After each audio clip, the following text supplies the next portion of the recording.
on up, do your thing.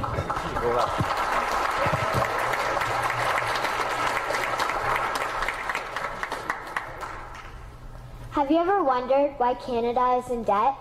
Have you ever wondered why the government forces Canadians to pay so many taxes?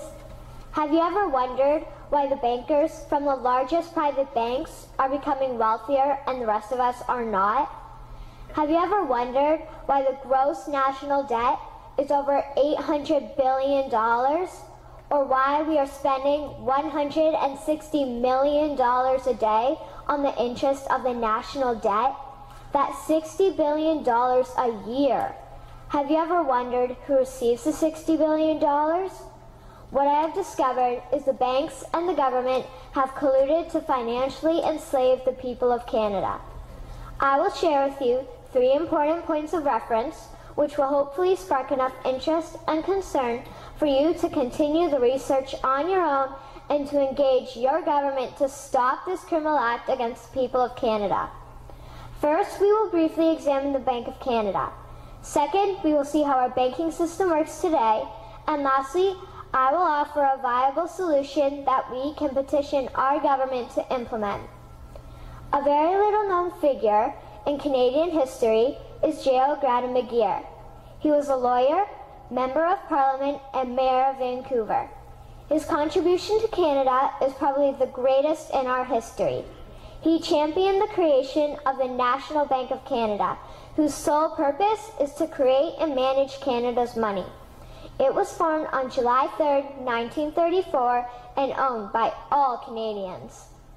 Until the 1970s, because of the Bank of Canada, Canada's national debt was held at a constant, manageable level, until the government decided to implement what we now have as our modern-day banking system that is robbing the Canadian people. So how are they robbing us? Allow me to explain how our private banks and government work today. First, the Canadian government borrows money from the private banks. They then lend the debt-based money to Canada with compounded interest. The government then continues to increase taxation of Canadians year after year in order to pay back the interest on the exponentially growing national debt. What results is inflation, less real money for Canadians to spend into our economy, and the real money being used to pad the pockets of the banks. Also, the government gave the banks the ability to loan out money that doesn't exist in the form of loans. When a bank gives you a mortgage, which literally means a death pledge, or a loan, they don't actually give you money. They click a key on a computer and generate the fake money out of thin air. They don't actually have it in their bank vaults. Presently, the banks only have $4 billion on reserve, but they have loaned out over $1.5 trillion. To quote Graham Towers, each and every time a bank makes a loan, a new bank credit is created. New deposits, brand new money. Broadly speaking, all new money comes out of a bank in the form of loans. As loans are debt, then under the present system, all money is debt.